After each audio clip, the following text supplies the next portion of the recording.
You madam and thank you everyone. दोस्तों नमस्कार, मैं डॉक्टर श्याम गोलो फिर से एक बार आपका इस ट्रेनिंग सेशन में स्वागत करता हूं। मैं आशा करता हूं कि आप सभी लोग स्वस्थ हैं और आप अपने साथ अपने परिवार का यानी घर का परिवार और एमसीएल परिवार दोनों का ख्याल रख रहे हैं। मैं ये भी उम्मीद करता हूं कि आप सभी लोग 1 घंटा बहुत अच्छी एक्सरसाइज कर रहे हो, अपने हार्ट अपने लंग को मजबूत कर रहे हो और अपनी इम्यूनिटी को बढ़ा रहे हो। तो चलिए शुरुआत करते हैं आज के इस सेशन के साथ। दोस्तों हमने इस सभी टॉपिक्स को नाम दिया है कि क्रांति की शुरुआत।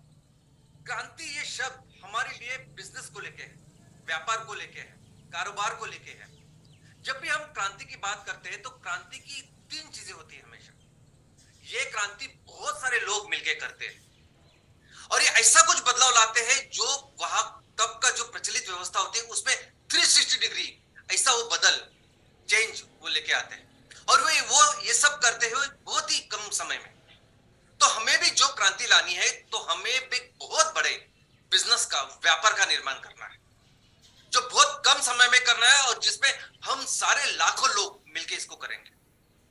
तो जब किसी भी कंपनी को अगर बहुत बड़े लेवल पे बिजनेस करना है इसका मतलब है उसको अपनी वस्तु या सेवा को बहुत बड़े स्केल पे उसको बेचना है। तो 2 चीजें लगती है इसके लिए। एक तो लगता है वो वर्ल्ड क्लास सॉल्यूशन या वर्ल्ड क्लास प्रोडक्ट या सेवा और दूसरा बहुत सारा कस्टमर बेस।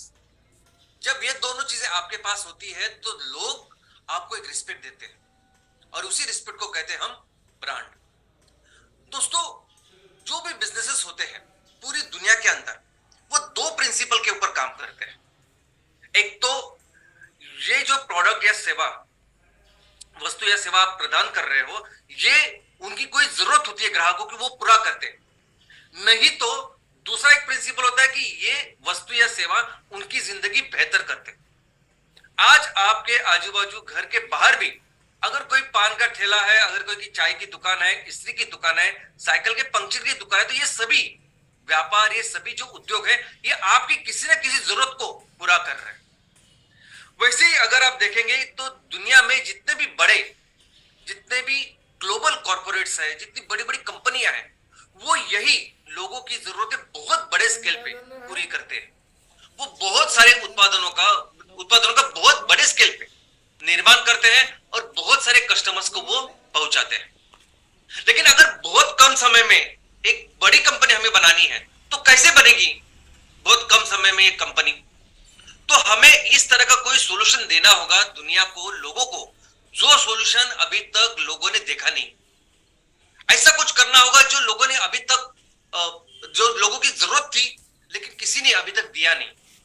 जैसे अभी देखे ना ओला उबर में ऐसा वक्त था कि हम घंटों रिक्शा के लिए टैक्सी के लिए खड़े रहते थे लेकिन हमें टैक्सी नहीं मिलती और फिर वो मिलने के बाद भी ये पता नहीं होता था कि शायद वो हम जहां बोल रहे हैं वहां जाएगी कि नहीं, उसके मन पे था। आज एक जगह पे बैठ के अपने घर में बैठ के आप अपनी रिक्शा को टैक्सी को बुक कर सकते हो। कितने मिनट में आएगी, कितने मिनट में आपको लेके जाएगी, वो ड्राइवर कैसा होगा, क्या है, सब कुछ आपको दिखाती है। और इसी सॉल्यूशन की वजह से ये ओला उबर जैसी कंपनी बहुत कम समय में बड़ी कंपनी बन गई।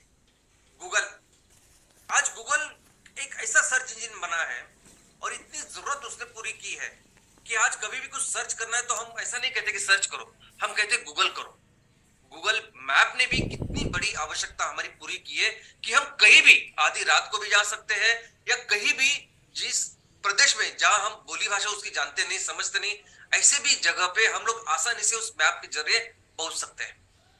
दोस्तों तो ये जो कंपनियां हैं ये कंपनियां कोई ना कोई जरूरत पूरी करती है और बड़ी बनती है। लेकिन 2 अलग अलग चीजें हैं, एक जरूरत और दूसरे समस्या। जो कंपनी जरूरत पे काम करती है वो डेफिनेटली ऑफ कोर्स बिजनेस करती है, लेकिन जो कंपनी प्रॉब्लम के ऊपर समस्या पर काम करती है वो बहुत बहुत फास्ट ग्रो करती है। दोस्तों अगर आप एक 1 BHK मकान में रह रहे हैं, आपको लगता है आपकी जरूरत है कि 2 BHK मकान पे जाए, लेकिन अगर नहीं होता है, नहीं आपको मिलता है 2 BHK मकान तो भी ठीक है, वो जरूरत है आपकी, लेकिन उसके बिना आपका कुछ रुक नहीं रहा। लेकिन ऐसा समझे कि आपके पास घर ही नहीं है तो ऐसी जो कंपनी बहुत फास्ट ग्रो कर सकती है। हमारे इतिहास में एक ऐसा वक्त था कि जहां गाड़ियां ही नहीं थी, 4 व्हीलर कोई गाड़ी नहीं थी, लोगों को बहुत दिक्कतें आती थी, बहुत बड़े प्रॉब्लम थे। और जब ऐसे समय में पहली बार फोर्ड ने ये टी मॉडल ये गाड़ी लाई तो फोर्ड दुनिया की नंबर 1 कंपनी बन गई एक प्रोडक्ट के साथ, एक प्रोडक्ट के साथ। उसके बाद ये कोरोना में भी हमने देखा कि जब कोरोना की वजह से पूरी दुनिया देख रही थी कि उसके ऊपर वैक्सीन आए, वैक्सीन आए, और जब सीरम इंस्टीट्यूट ने उसके ऊपर वैक्सीन बनाया तो इमीडिएटली कुछ ही दिनों में सीरम इंस्टीट्यूट एक बहुत बड़ी कंपनी बनी। उसके जो फाउंडर है वो बहुत बड़े बिलियनर्स बने। तो दोस्तों आज मीरा क्लीन फ्यूल्स लिमिटेड में, एमसीएल में, आज दुनिया की सबसे बड़ी जो समस्या है, जो सबसे बड़ा प्रॉब्लम है, जो हमें विनाश की तरफ लेके जा रहा है, उसमें हम लोग काम कर रहे हैं। उसके लिए सॉल्यूशन पूरी दुनिया को देने वाले हैं। तो आप सोचिए कितनी बड़ी कंपनी हम लोग बनने वाले हैं। और ये जो है, जिस तरह से हम लोग सॉल्यूशन लोगों को दे रहे हैं, वो सॉल्यूशन अभी तक किसी ने दिया नहीं। ना कि कोई कंपनी इतने बड़े स्केल पे, ऐसे लेवल पे अपने दुनिया को बचाने के लिए, इस धरती माँ को बचाने के लिए काम कर रही है। तो दोस्तों हमें एक ऐसा अवसर है कि हम बहुत ही कम समय में एक बहुत बड़े कंपनी का निर्माण कर सकते हैं। और इसी दिशा में हमारा जो पहला प्रोडक्ट है वो है एमकोल। दोस्तों कोयला दुनिया की एक ऐसी कमोडिटी है जो सबसे ज्यादा ईंधन के तौर पर इस्तेमाल होती है। जितने भी ईंधन है, पेट्रोल डीजल से लेके एलपीजी से लेके सब कुछ आप लीजिए, ये सभी ईंधनों से कई ज्यादा इस्तेमाल होता है कोयला का। ये कोयला हर जगह में इस्तेमाल हो रहा है, हर देश में इस्तेमाल हो रहा है, और यही वो कोयला जो पूरी दुनिया को बर्बाद भी कर रहा है। पूरी दुनिया को ग्लोबल वार्मिंग, बर्बादी की तरफ लेने वाला अगर कोई है तो वो है कोयला। तो ऐसे बड़े संकट में आज दुनिया है कि जहां दुनिया को जरूरत भी है कोयले की, ऊर्जा के लिए, और वही कोयला पूरी दुनिया को बर्बाद भी कर रहा है। और ऐसे समय में अगर हम एमकोल जैसा दुनिया को बचाने वाला सोल्यूशन लेके आए तो दोस्तों आपको शायद अंदाजा नहीं कितनी फास्ट हम लोग ग्रो कर सकते हैं, हम करने वाले। और आज मैं आपको सबको ये बताने वाला हूं कि इस एमकोल का प्रेजेंटेशन किसी भी ग्राहक के लिए, किसी भी कस्टमर्स के लिए हम कैसे करें, किस तरह से हम अपने ये दुनिया का जो सॉल्यूशन है उसको दुनिया के सामने रखें, हमारे कस्टमर्स के सामने रखें। लेकिन इसके पहले आपको एक रूल, एक प्रिंसिपल इसके बारे में समझना पड़ेगा। और वो रूल क्या है? देखो, एक तो बात है, कोई भी कंपनी सबसे ज्यादा बिजनेस इनकम तब कमाती है जब उसके पास वर्ल्ड क्लास प्रोडक्ट हो। तो प्रोडक्ट अच्छा होना ही चाहिए, लेकिन जब उस कंपनी के उस प्रोडक्ट के प्रमोशन की बात आती है, जब उसकी एडवर्टाइजमेंट की बात आती है, तब दोस्तों ये एडवर्टाइजमेंट हमेशा कभी भी टेक्निकल चीजों पे नहीं होता, वो होता है इमोशन पे। दो चीजें होती है, अगर आपको कोई भी प्रोडक्ट प्रमोट करना है तो दो चीजें हैं, एक है टेक्निकल और दूसरा है इमोशनल। हर कंपनी देखती है कि हमारे जो लोग हैं, हमारे जो कस्टमर्स हैं, वो इमोशनली हमारे साथ कनेक्ट हो जाए। और एक बार आपके कस्टमर इमोशनली आपके साथ जुड़ गए, वो कभी भी आपको नहीं छोड़ेंगे। एक बार आपने वो इमोशन के साथ जुड़े, देखा, इसके लिए आप काम करें, और प्रोडक्ट उन्होंने इस्तेमाल किया और उनको समझा नहीं प्रोडक्ट भी अच्छा है, तो जिंदगी भर आपको नहीं छोड़ेंगे। ये एप्पल के साथ अगर जो लोग जुड़े हैं ना, वो कभी भी एप्पल के उस लोगों को, उस कंपनी को नहीं छोड़े, क्योंकि इमोशनली वो उसके साथ जुड़े हुए हैं। हो सकता है कि एप्पल से बेहतर कोई फोन मार्केट में हो, लेकिन वो एप्पल को नहीं छोड़ेंगे। मर्सिडीज के साथ जब लोग जुड़ते हैं तो मर्सिडीज के लोग उस इमोशन के साथ जुड़ते हैं। दोस्तों यहां तक के पानी, मीठा पानी बेचने वाली कंपनी है, ये कोक, ये पेप्सी, इनकी एड देखी आपने? इमोशनली, यानी अगर वो पानी पियोगे तो आप स्वैग है, स्टाइल है, इस तरह का। अमेज़न दुनिया की नंबर 1 कंपनी, लेकिन उसकी एड अगर आप देखोगे तो it is always about emotions. Emotions के ऊपर होती है ये एड। आपने अगर कैडबरी की एड देखी तो कैडबरी कभी नहीं बोलेगी कि हमारे चॉकलेट इतना अच्छा है, ये इस दूध से बना है, ऐसा नहीं। वो इमोशन के साथ हमें जोड़ दे। तो हमें भी जब ये एमकोल का प्रमोशन करना है, हमें उसका प्रेजेंटेशन देना है, किसी को भी जाके जब एमकोल के बारे में बोलना है, तो दोस्तों आपको इमोशनली कनेक्ट करना है, इमोशनली लोगों के साथ जुड़ना है एक बहुत बड़े कॉज के लिए। तो मैं आज आपको बताऊंगा कि कैसे इस एमकोल का प्रेजेंटेशन हम लोग करेंगे, हम सभी लोग करेंगे। तो यस, मैं doctor Shyam Golab Meera clean fuels limited से हूं। मैं जिस प्रोडक्ट के लिए यहां आया हूं, जो प्रेजेंटेशन करने के लिए आया हूं, उससे भी ज्यादा जरूरी यह है कि मैं क्यों यहां हूं, क्या मकसद है। दोस्तों 450 करोड़ साल पहले इस पृथ्वी का जन्म हुआ है। 350 करोड़ साल पहले इस पृथ्वी के ऊपर पहले जीव की उत्पत्ति हुई है, और इस पिछले 350 करोड़ सालों में करोड़ों जीव का निर्माण इस दुनिया में हुआ है, इस धरती के ऊपर हुआ है। और इस करोड़ों जीवों का ख्याल अगर किसने रखा है तो वह हमारी मां, ये धरती मां, ये पर्यावरण, ये मनुष्य जो है, ये पूरे इस करोड़ों जीवों का जो में से एक जीव है। और ये जो अलग अलग तरह के जीव हैं, यानी उसमें वनस्पति है, प्राणी है, ये जमीन में रहते हैं, पानी में रहते हैं, हवा में रहते हैं, बहुत अलग अलग तरह के जीव हैं। ये सभी जीव एक दूसरे के साथ सिर्फ संबंध में नहीं है, तो एक दूसरे के साथ डिपेंडेंट है, एक दूसरे के ऊपर निर्भर होकर जीते, ऐसी व्यवस्था की है। इस यहां तक के जो भी निर्जीव हमें समझते, जिन्हें निर्जीव हम समझते हैं, ये पहाड़, ये पर्वत, ये नदियां, ये तालाब, ये झरने, ये समुंदर, ये मिट्टी, ये सब भी, इन सभी ये जो जीवों के साथ इस तरह से घुल मिले हैं। हमारी मां ने करोड़ों सालों से इसकी ऐसी व्यवस्था करके रखी है कि चींटी से लेके हाथी तक हर जीव की व्यवस्था, हर जीव का ख्याल करोड़ों सालों से हमारी मां लेके कर रही है। और इसी व्यवस्था को हम कहते हैं इकोसिस्टम, इसी व्यवस्था को कहते हैं हम लोग पर्यावरण संतुलन, जिसमें हर जीव का ख्याल हमारी मां ने करोड़ों सालों से रखा है। और दोस्तों, इसमें हमारा कोई अधिकार नहीं बनता, हमें कोई भी अधिकार नहीं मिलता कि हम इस पूरे व्यवस्था को हमारी मां ने जो करोड़ों जीवों के लिए बनाई है उसको बर्बाद करें। हमने ऐसी चीजों के लिए, जो चीज जमीन पे उग सकते, जमीन पे कर सकते, उस चीजों के लिए हमने हर जगह जगह इस धरती को चीर फाड़ के रखा है, अंदर गए और इस तरह से ये सब काम किया है कि पूरी जो ये व्यवस्था करोड़ों साल से बनी हुई है उसको तहस नहस करके रखा है। और दोस्तों, जब भी हमेशा हम कहते, बात करते हैं इस व्यवस्था की, हम कहते हैं ग्लोबल वार्मिंग, ग्लोबल वार्मिंग।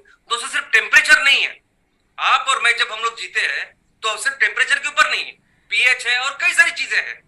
हमने जब बर्बादी की है, इस मनुष्य ने जब बर्बादी की, ये सब चीजों की है। टेम्परेचर तो बढ़ाया ही है, पीएच जमीन का हो गया खराब, और कितनी सारी चीजें हम लोग इस तरीके से बर्बाद कर रहे हैं कि आज हर दिन 150 से लेके 200 जीव, उसमें प्राणी भी है, उसमें वनस्पति भी है, इस दुनिया से हमेशा हमेशा के लिए यहां से निकल जा रहे हैं, लुप्त हो रहे हैं। ऐसे जीव जिनका करोड़ों साल हमारी मां ने ख्याल रखा है, ऐसे जीव हमेशा के लिए निकल जा रहे हैं। आज मैं आपको प्रेजेंटेशन दे रहा हूं इस घंटे में, तो ये एक घंटे में भी 8 से 10 जीव इस धरती से, इस पर्यावरण से हमेशा के लिए लुप्त हो जाएंगे। और इस सभी चीजों का अगर कोई दुश्मन है, नंबर 1 रीजन है कि जिसकी वजह से ये पूरी तबाही हो रही है, तो वो तबाही, वो रीजन, वो कारण है कोयला। दोस्तों, आपको क्या लगता है, कोयला आप इसके लिए इस्तेमाल कर रहे हैं कि वो बहुत सस्ता है, कहीं भी इस्तेमाल होता है, चाहिए जितने आप उसको ले सकते हो, आप उसको इस्तेमाल कर सकते हो। कोई भी ईंधन इतना अच्छी तरह से काम नहीं करता जितना कोयला करता है, और बहुत सस्ता भी है। दोस्तों, कोयला बहुत बहुत महंगा है। क्या आप जानते हैं कोयला किस तरह से उसको बनाते हैं, किस तरह से निकालते हैं?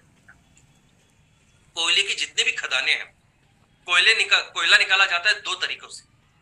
एक तो सब सरफेस, यानी ऊपर का सरफेस वैसे रख के आप सुरंग बनाते हैं और नीचे से कोयला निकालते हैं, और ओपन सरफेस, जहां पूरा ऊपर का जो पर्यावरण है, जंगल, उसको पूरा काट के पूरी तरह से ऊपर उजाड़ के वो आप कोयला निकालते हैं। पूरी दुनिया में 60% जितना कोयला निकलता है ना, वो सब सरफेस या क्लोज्ड माइनिंग से होता है। ऊपर के पर्यावरण को हाथ नहीं लगाते और वहां से कोयला निकाल रहे हैं।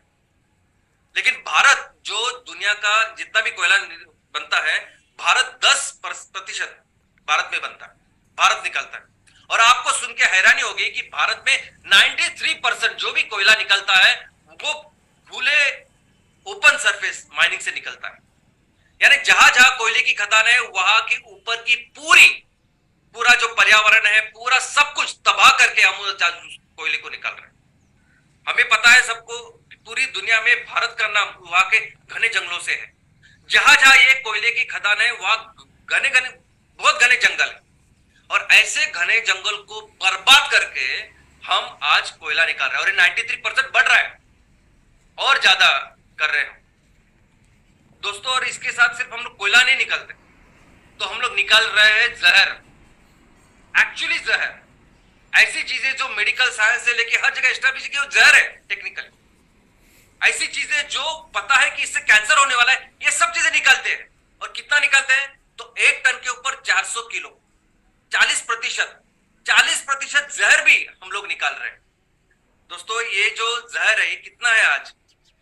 आज की तारीख में हमें जितना भी कोयला लगता है, हम हर दिन, भारत हर दिन 30 लाख टन कोयला का कंज्यूम करता है, कोयला लगता है हमें इतना, 30 लाख टन। उसमें से 70% हम लोग तैयार करते हैं, 30% बाहर से मंगाते हैं। तो 70% का मतलब है 21 लाख टन कोयला हम लोग निर्माण कर रहे हैं। और इस 21 लाख टन कोयले के साथ 8 लाख टन से भी ज्यादा हर दिन हम जहर निकाल रहे हैं।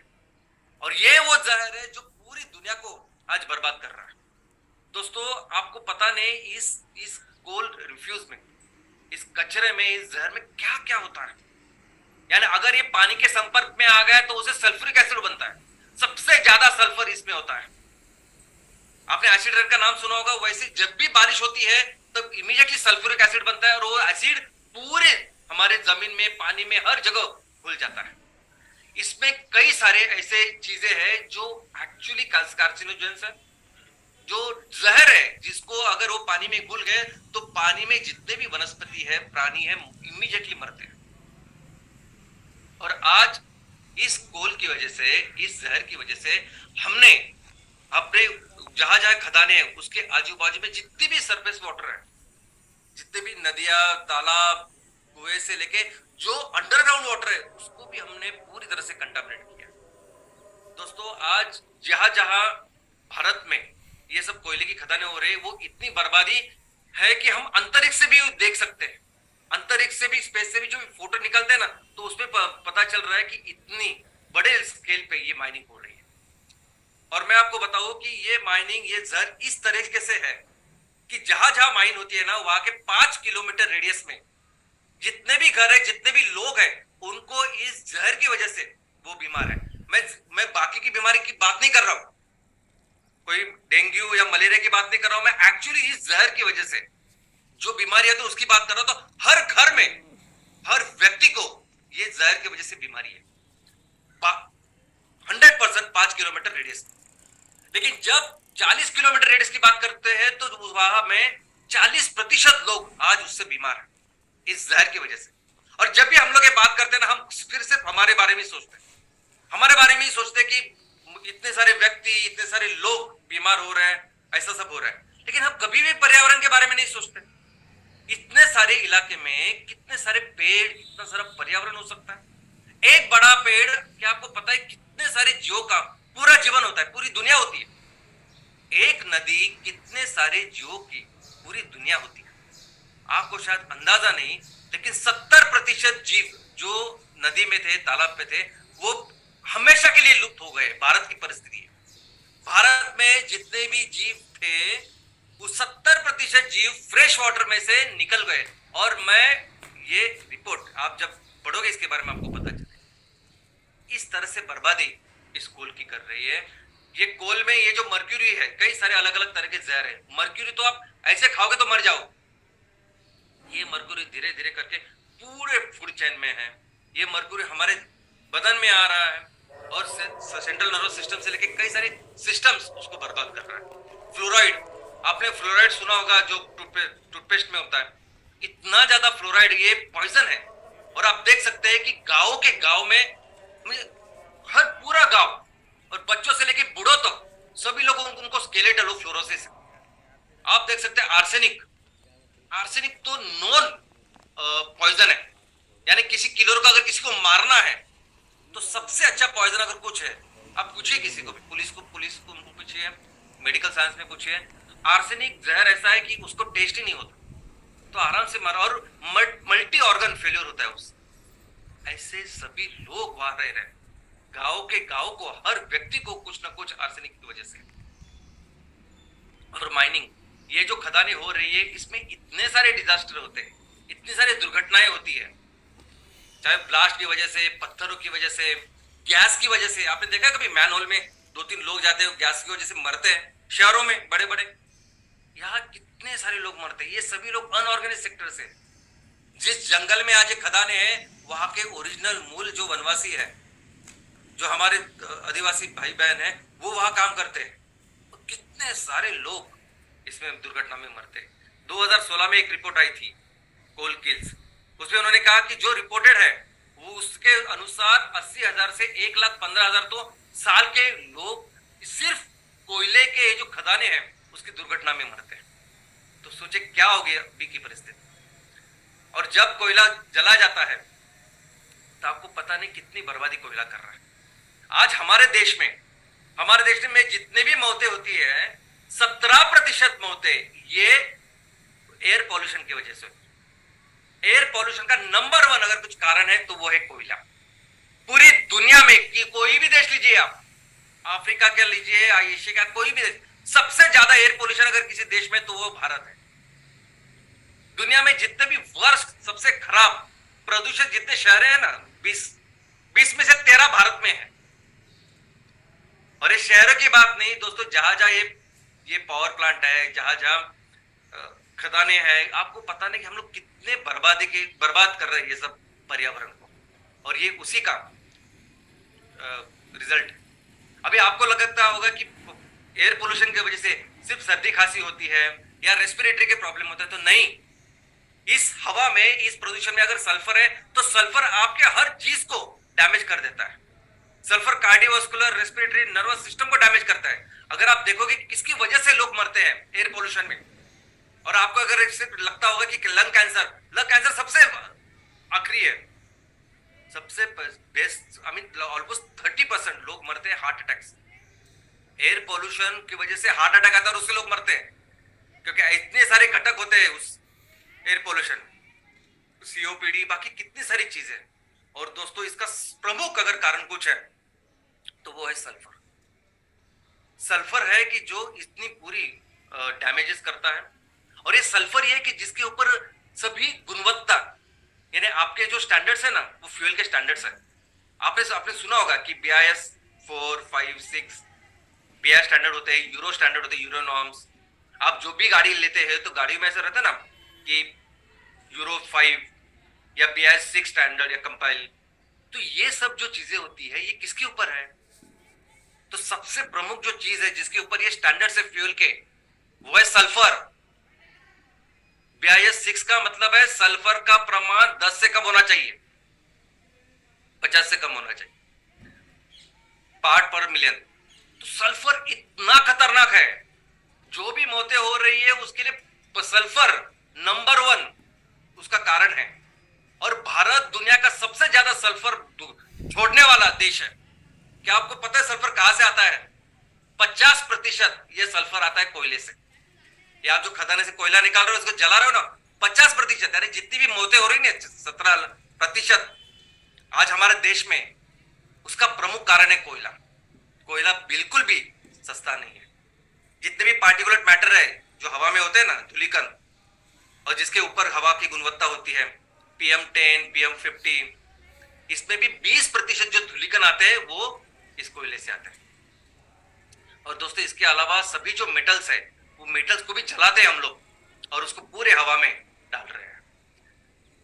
ये कोयला जब हम जलाते हैं तो उससे बनती है राख।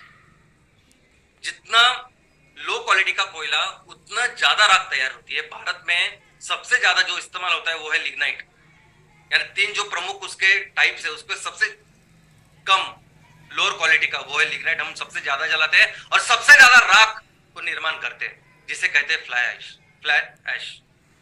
दोस्तों हर दिन 6 lakh ton fly ash generate हो रही है, राख जनरेट हो रही है हर दिन 6 लाख टन। कहां जाती होगी ये? क्यों लोग बीमार पड़ रहे हैं इतने सब कुछ, क्यों हो रहा है इतना पॉल्यूशन, आपको समझ में आएगा। और ये 6 लाख टन जो फ्लाई ऐश जाती है ना, उसमें से 35% रिसाइकलिंग के लिए जाती है, 25% जाती है सीमेंट इंडस्ट्री को, 7% से बनती है ईंटें और 3% रोड। बाकी की 65% अगर ये फ्लाई ऐश कुछ कर रही है तो हमारे खेत खलियान, हमारा पानी, सब कुछ बर्बाद कर रही है। इनफैक्ट अगर आप देखोगे कि इस फ्लाई ऐश की वजह से कितनी बर्बादी हो रही है, कोई आपको रिपोर्ट करके नहीं देगा क्योंकि बहुत बड़ा बिजनेस है, कोई ऐसी संस्था नहीं होगी। लेकिन अगर आप खुद अपने आंखों से देखोगे क्या चल रहा है तो आपको पता चलेगा कितनी बर्बादी इस फ्लाई ऐश से हो रही है। और ग्लोबल वार्मिंग जिसके ऊपर पूरी दुनिया आज चर्चा करती है, बात करती है, काम कर रही है, ये ग्लोबल वार्मिंग हो रही है कार्बन डाइऑक्साइड की वजह से। 75% से लेके 80% तक जो सबसे इंपॉर्टेंट गैस है जिससे टेम्परेचर बढ़ रहा है वो है कार्बन डाइऑक्साइड। और कौन ला रहा है कार्बन डाइऑक्साइड सबसे ज्यादा? तो वो भी है कोयला। 60% कार्बन डाइऑक्साइड जो हमारे पर्यावरण में आ रहा है वो कोयले से आ रहा है। और दोस्तों ये आपके सामने है, यानी पूरी दुनिया के सामने है कि कोयला नंबर 1 किलर है। कोयला है कि जिसकी वजह से पूरी बर्बादी हो रही है, ये पूरी दुनिया के सामने। फिर भी आज की तारीख में सबसे ज्यादा कोयला का निर्माण हो रहा है और कोयला इस्तेमाल हो रहा है सबसे ज्यादा। कभी भी इतना कोयले का उपयोग यूज नहीं हो रहा था, अभी उतना हो रहा है। ये डेवलपिंग कंट्रीज में बहुत ज्यादा हम लोग कर रहे हैं क्योंकि उससे सस्ता हमें शायद कोई ऑप्शन नहीं है। और ये कितनी दुर्भाग्यपूर्ण ऐसी बात है। अगर आप देखोगे तो कोयल का जो ट्रेंड है कैसे यूज कर रहे हैं तो बढ़ता जा रहा है। हर साल ज्यादा कोयला और ज्यादा कोयला इतना हम लोग निकाल रहे हैं और उसको चला रहे हैं। और यही कारण है कि पूरी दुनिया में आज इस कोयले के खिलाफ आंदोलन है।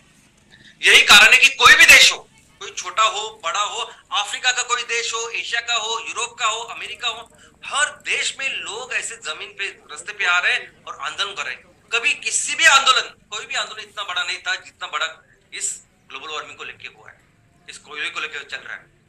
हर यहाँ लाखों की तादाद में लोग आ रहे हैं सड़कों के ऊपर और ये कर रहे हैं क्योंकि कोयला, और इसका उनका एक ही उद्देश्य है कि कोयले को पूरी तरह से आप बंद करिए। ये जो भी COP26 COP27 हुआ, यानी सभी राष्ट्र एक इकट्ठा आते हैं, संयुक्त राष्ट्र उनकी परिषद होती है जिनको COP कहते हैं। इस साल COP 27वीं हुई, इजिप्ट में हुई। इस साल पिछले साल हुई COP26 जो यूके में हुई। अब इन दोनों जगह पे एक ही एजेंडा था, सभी देश के सभी लोग आते हैं और एजेंडा क्या था कि पूरी तरह से इस कोयले को दुनिया से निकाल देने का। इसी के लिए इसके और पूरे जो कॉन्फ्रेंस चली इसी ऊपर काम किया, लेकिन फिर भी वो हुआ नहीं जो चाहिए था। पेरिस एग्रीमेंट में जो हुआ 2015 में, जहां हर राष्ट्र ने उस पर साइन किए उस एग्रीमेंट के कि मैं ये करूंगा, क्या करूंगा, तो मैं कोयला बंद करूंगा, कोयला कम करूंगा। तो क्या सोल्यूशन है? सोल्यूशन क्या है फिर ऐसी परिस्थितियों में कि जहां एक तरफ पूरी दुनिया जल रही है और दूसरी तरफ दुनिया फिर ज्यादा से ज्यादा उस कोयले को इसका इस्तेमाल कर रही है? सोल्यूशन है हमारी माँ के पास। वो माँ जिसने करोड़ों सालों से करोड़ों जीवों का ख्याल रखा है, उसके पास इसका भी सोल्यूशन है। आज हमारे पास अगर 780 करोड़ लोग यहाँ इस पे रहते हैं और वो 780 करोड़ 2050 तक 1000 करोड़ बनने वाले हैं। ये 1000 करोड़ लोगों के लिए सभी एमिनिटीज जो भी डेवलपमेंट हो रही है ना, दिन ब दिन हमें हमारी ऊर्जा की रिक्वायरमेंट बढ़ रही है, बढ़ने दीजिए। जितनी भी आपको ऊर्जा लगती है, जितनी भी आपको एनर्जी लगती है, सब कुछ दे सकती है हमारी माँ। हमारी माँ के पास, इस पर्यावरण के पास, धरती माँ के पास सभी तरह के सोल्यूशन है। सिर्फ हमें उस प्रकृति के नियमों को समझना चाहिए, उसकी तरह से काम करना चाहिए। और ऐसा ही एक सोल्यूशन आज लेके हम आपके सामने आए हैं और वो है एमकोल। एमकोल एक ऐसा बायोकोल है। नॉर्मली जो हमारा कोयला, जो फोसिल ईंधन कैसे बनता है, तो बायोमास से, जो बायोमास है वो हजारों सालों तक हाई प्रेशर, हाई टेम्परेचर पे जाके उसका कोयला बना। तो हम लोग भी वैसा कर रहे हैं। हम लोग भी वो बायोमास लेके उसको हाई प्रेशर, हाई टेम्परेचर से उससे कोयला बना रहे हैं, लेकिन कुछ मिनटों में बना रहे हैं। और ऐसा कोयला जो पूरी तरह से कंट्रोल कंडीशन में, जिसमें बिल्कुल भी सल्फर नहीं, कोई भी ऐसा जहर नहीं है, कोई भी ऐसी चीज नहीं है जो इस दुनिया को, पर्यावरण को कुछ हानि करे। और ये पूरी तरह से वैसे ही कोयले जैसे काम करेगा। आपको जितनी ऊर्जा की जरूरत है वो पूरा कैलोरीफिक उतना देगा। और दोस्तों ये बायोमास ब्रिकेट नहीं है। आपने अभी तक बायोकोल के नाम पे बहुत सारे बायोमास ब्रिकेट देखे होंगे। जो एग्रीकल्चर के रेसिड्यू है, जो कचरा, उससे बायोमास के ब्रिकेट बनते हैं। कि बायोमास ब्रिकेट के बहुत सारे लिमिटेशन है खुद के। वहां मॉइस्चर ज्यादा होता है, कैलोरीफिक वैल्यू कम होती है, ज्यादा राख तैयार हो सकती है। लेकिन ये है एमकोल। एमकोल यानी नेक्स्ट लेवल एनरिच्ड, कार्बनाइज्ड, टोरिफाइड, वो बायोमास ब्रिकेट्स। ये सेम है जो कोयला आप इस्तेमाल कर रहे हो, सेम कोयला हम लोग फैक्ट्री में तैयार कर, बस इतना ही, सेम कैलोरीफिक आउटपुट है। और उससे बेहतर क्या है, नेक्स्ट क्या है कि आपको जो भी जरूरत है, जिस तरह से आपको कोयला चाहिए ना, जिस साइज का चाहिए, शेप का चाहिए, वो हम करा के दे सकते हैं। यानी हम इतना उसका तैयार कर सकते हैं। आज जितना भी कोयला आप इस्तेमाल कर रहे हो, जितना भी कोयला आज आपको लगता है, हमारी प्रकृति में इनफ रिसोर्सेस है, हमारे पास इतने रिसोर्सेस है माने दिए हुए कि हम दुनिया को जितना चाहे उतना कोयला का निर्माण कर सकते हैं। और सबसे ज्यादा मेहरबानी इस माँ ने किसी के ऊपर की होगी तो हमारा भारत देश है। इसलिए इतना ज्यादा एग्रीकल्चर, इतने सारे रिसोर्सेज आज हमारे पास। और ऊपर से हमारे किसान जो स्किल्ड, जो है, जो आने वाले दिनों में सबसे बड़ा काम करने वाले, और ये वो किसान है जो पूरी जो हमारी जरूरत है उसको पूरा करने वाले। आज हम भारत की कैपेसिटी देखें तो हम सभी मिलके, हमारी पूरी जो एमसीएल फैमिली, वो मिलके दुनिया को जितनी जरूरत है कोयले की, 30% कोयला बना सकते हैं। 10% भारत को लगता है, 20% हम लोग दुनिया को दे सकते हैं। ऐसा पोटेंशियल आज भारत का है। और इस एमकोल के स्पेसिफिकेशन क्या है, तो दोस्तों इसकी कैलोरीफिक वैल्यू 5500 से लेकर 7000 है, जो आपका बिटुमिनस कोल है उसके बराबर है, और उसको और बेहतर किया जा सकता है।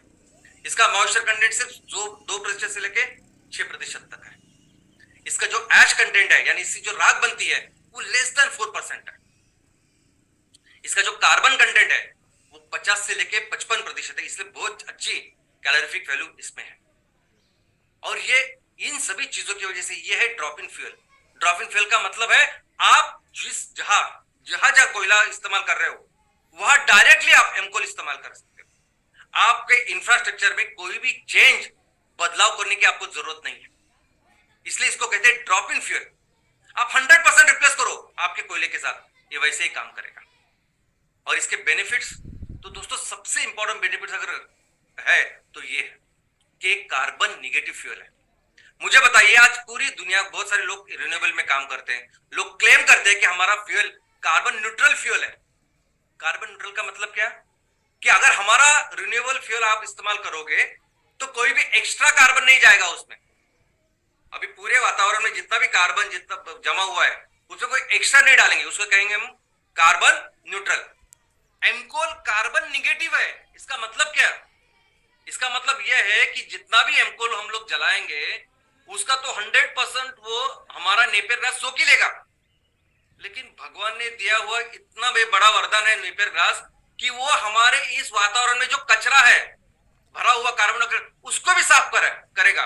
कैसे साफ करेंगे आप, जब समुद्र में कोई ऑयल स्पिल होता है तो वहां बहुत सारे जो वस्त्र ऐसे डाले जाते हैं, और जो जिससे ऑयल सोखा जा सकता है, ऐसे कुछ ना कुछ करते हैं हम लोग। कैसे सोखेंगे इस कार्बन डाइऑक्साइड जो ऑलरेडी जमा है और उसके वजह से बर्बादी हो रही है। तो हमारा जो एमकोल है ये ना कि सिर्फ कार्बन न्यूट्रल है, ये कार्बन निगेटिव है। यानी ये जो कचरा जमा हुआ है उसको लेगा और जमीन में गाड़ देगा उस कार्बन को, जिसे कहते हैं कार्बन सिक्वेस्ट्रेशन। हमारे इस जमीन मिट्टी में भी कार्बन की कमी है। वो कार्बन की कमी जब बढ़ाएगा तो मिट्टी और उपजाऊ हो जाएगी। और मुझे लगता है आप सभी किसान लोग अच्छी तरह से जानते हैं इसको।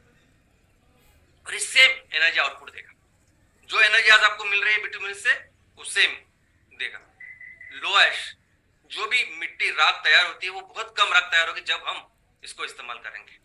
शेल्फ लाइफ, नॉर्मली जो बायोमास ब्रिकेट होती है वो ज्यादा देर तक हम लोग इसे रख नहीं सकते क्योंकि उसे मॉइस्चर पकड़ सकता है, उसको फंगस लग सकता है। लेकिन एमकोल ऐसा है कि एक बार टोरिफेक्शन के बाद, कार्बनाइजेशन के बाद, वो हम लोग बहुत दिन तक उसको रख सकते हैं, उसको एक्सपोर्ट कर सकते हैं, ट्रांसपोर्ट कर सकते हैं। और ऑलमोस्ट इसमें एयर पोल्यूशन नहीं के बराबर है, क्योंकि कंट्रोल्ड इसमें इसका उपयोग, इसका फॉर्मेशन होता है, मैन्युफैक्चरिंग होती है। तो कोई भी मेटल्स, हेवी मेटल्स, जहर इसमें नहीं है। और सबसे इंपॉर्टेंट चीज, यानी इसमें सल्फर ही नहीं। एक चीज जो दुनिया में एमकोल सुपर स्पेशल करेगी वो ये है सल्फर ही नहीं है इसमें। आपको पता नहीं पूरी दुनिया को जो एयर पोल्यूशन से प्रॉब्लम हो रहा है वो सिर्फ और सिर्फ सल्फर की वजह से हो रहा है।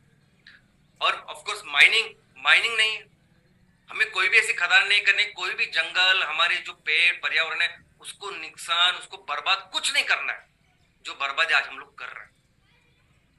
और ये सस्टेनेबल फ्यूल है, यानी एम कोल को आगे के हजारों सालों तक आप इस्तेमाल करो, ये एम कोल कभी भी हमारे इस पर्यावरण के संतुलन को, हमारे धरती माँ को कभी भी नुकसान, किसी भी तरह का नुकसान करेगा नहीं।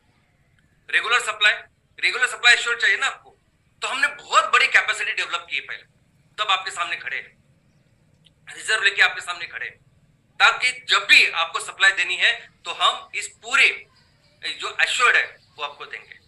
और कितनी भी कैपेसिटी, सबसे बड़ा प्रॉब्लम कैपेसिटी का होता है कि कितना आप देंगे, क्योंकि कोयला तो बहुत बड़े लेवल पे, बहुत बड़े क्वांटिटी में इस्तेमाल होते हैं, पूरी दुनिया में नंबर 1 कमोडिटी है ईंधन में। तो दोस्तों हमारे पास 800 कंपनियां, अभी 800 स्टार्टअप है, उसके अंदर 32,000 लोकेशन है, 32,000 जिसमें एमकोल की फैक्ट्री लगने वाली है। और यही लोकेशन 32,000 से लेके हम 2.5 लाख तक जाने वाले हैं। तो जो कैपेसिटी आपको चाहिए ना, वो सिर्फ कैपेसिटी बोलिए, वो हम डिलीवर करेंगे। और इसके साथ हम लोग देश की भी सेवा करेंगे, क्योंकि हमें इंपोर्ट करने की जरूरत नहीं होगी। जो 30% भी कोयला हम लोग ला रहे हैं, उसके बजाय भी कोक का इस्तेमाल करके हम उसकी जो जरूरत है उसको कम कर सकते हैं। सबसे इंपॉर्टेंट की चीज हमारे किसान दोस्तों, आज भी एग्रीकल्चर ऐसी चीज है ना जिसपे 55% से लेके 60% लोग डायरेक्टली काम करते हैं, डिपेंडेंट है हमारे एग्रीकल्चर के ऊपर। एक कोरोना में 2 साल में जब आपकी कोई भी सेक्टर नहीं चल रहा था ना, तब हमारा एग्रीकल्चर चल रहा था, जिसकी वजह से उसने भारत की इकोनॉमी को बहुत अच्छा सपोर्ट दिया। तो सोचिए, ये जो एमकोल हम लोग इस्तेमाल कर रहे हैं ना, तैयार कर रहे हैं, उसका मैक्सिमम पूरा जो पैसा वो किसानों के पास जाने वाला है, वो हमारे गांव में जो लोग हैं उनके पास जाने वाला है। तो सोचिए फिर ये कितना आगे लेके जाएगा हमारे किसानों को और हमारी पूरे देश की इकोनॉमी। और हमें लगता है एमकोल यानी एक ऐसा अवसर है कि जिसकी वजह से, जिसके थ्रू हम अपनी माँ की सेवा कर सकते हैं। एमकोल एक ऐसी चीज है कि जिसकी वजह से हम इतने सारे जो पशु पक्षी, ये जीव है जो हमारे ऊपर डिपेंडेंट, और अगर हमें इतना बड़ा ब्रेन अगर दिया है कुदरत ने, हम कहते हैं ना कि हम सबसे ज्यादा बड़ा ब्रेन हमारा है, सबसे ज्यादा विकसित जीव कोई है तो मनुष्य है, तो हम अपने ब्रेन का उपयोग उनकी सेवा करने के लिए लगाना चाहिए ना। हमने ये देखना चाहिए कि किस तरह से माँ ने करोड़ों साल से जो तैयार करके रखा है उसको और कैसे बेहतर करें, और उसका तरीका है एमकोल। और दोस्तों स्वामी विवेकानंद जी कहते थे कि ये बहुत बड़ी उपलब्धि है, ये बहुत बड़ा अवसर होता है जब किसी की सेवा करने का मौका मिलता है हमें।